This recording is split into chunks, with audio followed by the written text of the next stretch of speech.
Hello, welcome to another Grimm's Complete Fairy Tales. Today's story is going to be number 76, The Pink.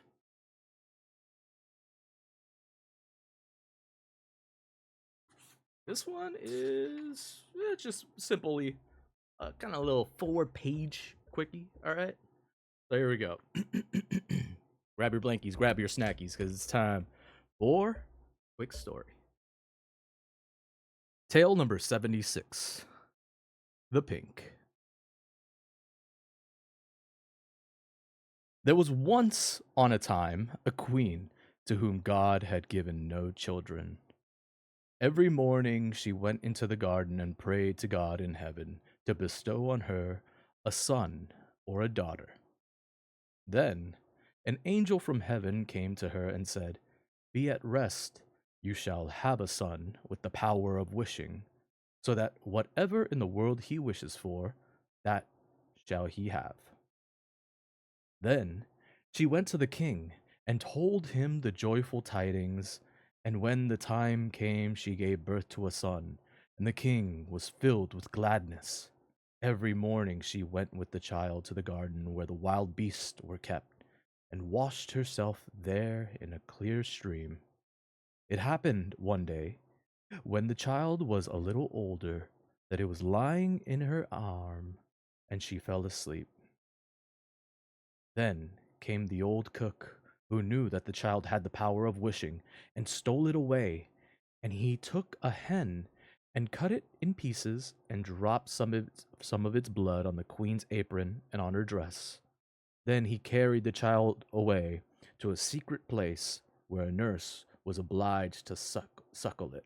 And he ran to the king and accused the queen of having allowed her child to be taken from her by the wild beasts.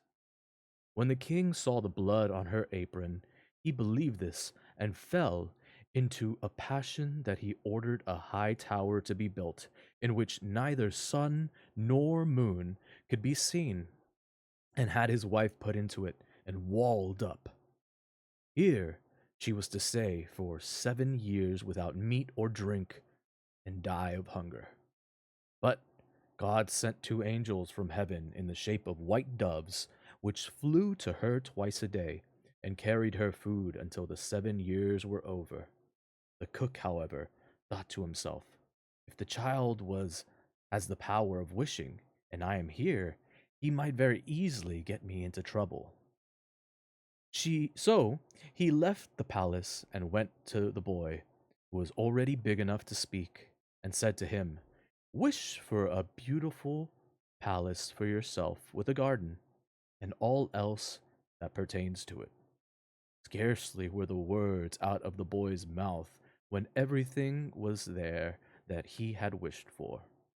After a while, the cook said to him, "It is not good for you to be so alone. Wish for a pretty girl as a companion." Then the king's son wished for one, and she immediately stood before him, and was more beautiful than any painter could have painted her. The two played together and loved each other with all their hearts, and the old cook went out hunting like a nobleman. The thought, however, occurred to him that the king's son might some day wish to be his father, and thus bring him into great peril. So he went out and took the maiden aside and said, "Tonight, when the boy is asleep, go to his bed and plunge this knife into his heart, and bring me his heart and tongue. If you do not do it, you shall lose your life." Thereupon he went away, and when he returned the next day, she had not done it, and said, "Why should I shed the blood of an innocent boy who has never harmed anyone?" The cook once more said, "If you do not do it, it shall cost you your own life." When he had gone away, she had a little deer brought to her, and ordered her to be killed, and took her heart and tongue and laid them on a plate. And when she saw the old man coming, she said to the boy, "Lie down in your bed, and draw the covers over you." Then the wicked wretch came in and said, "Where are the boy's heart and tongue?" The girl reached the plate to him, but the king's son threw off the quilt and said, "You old sinner, why did you want to kill me? Now I will pronounce your sentence. You shall become a black poodle and have a gold collar round your neck, and shall eat burning coals till the flames burst forth from your mouth tongue."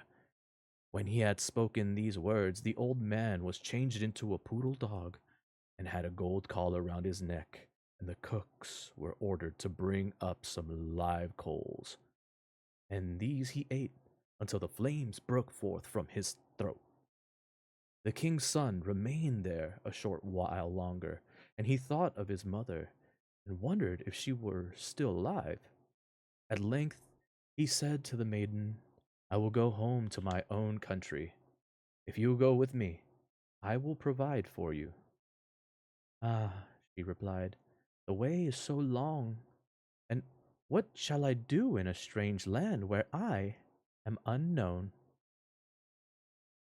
As she did not seem quite willing, and as they could not be parted from each other, he wished that she might be changed into a beautiful pink, and took her with him.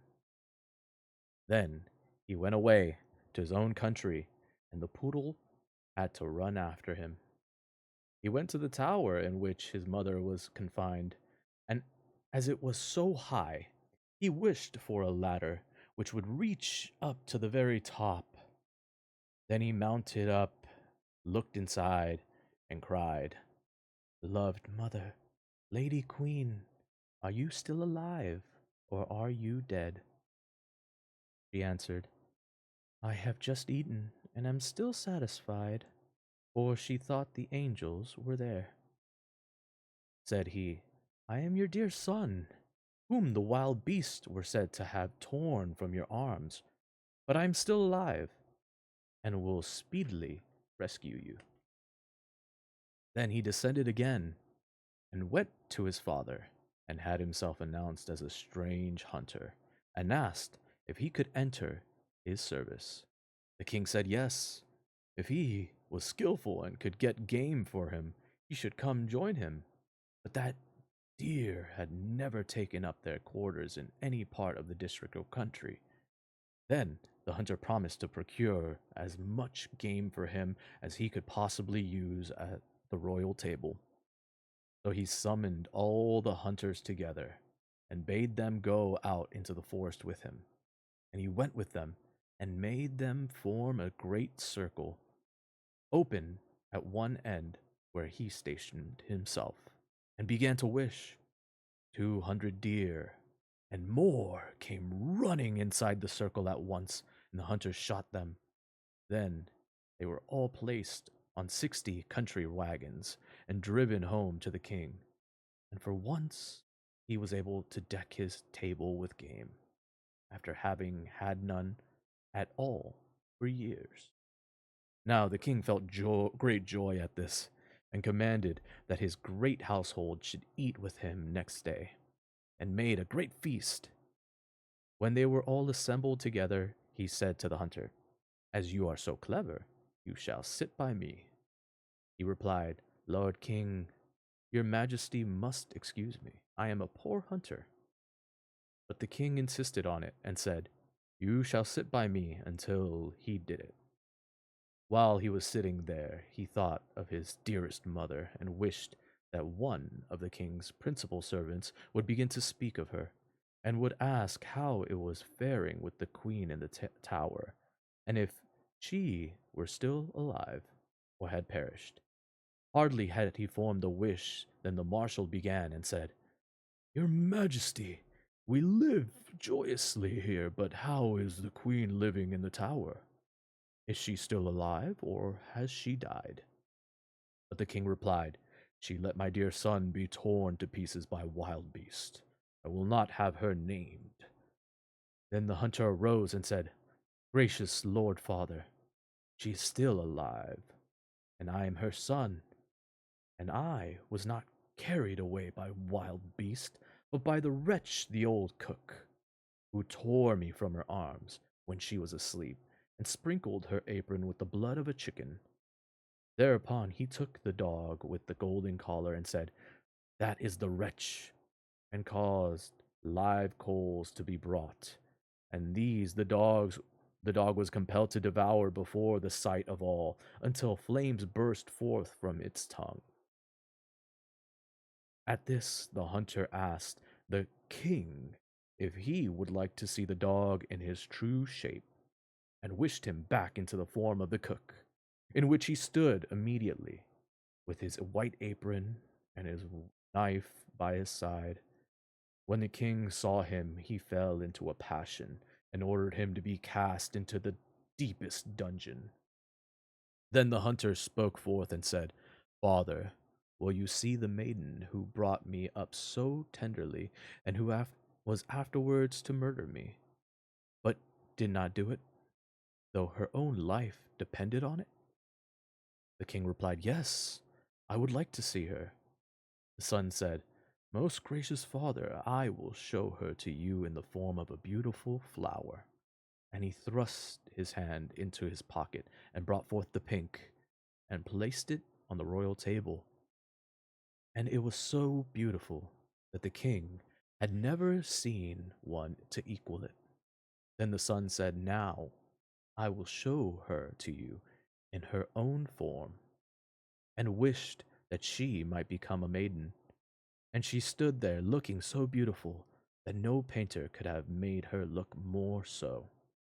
And the king sent 2 waiting maids and 2 attendants into the tower to fetch the queen and bring her to the royal table. But when she was led in, she ate nothing, and said, "The gracious and merciful God who has supported me in the tower will speedily release me." She lived 3 days more, and then died happily. And when she was buried, the 2 white doves, which had brought her food to the tower, and were angels of heaven, followed her body and seated themselves on her grave.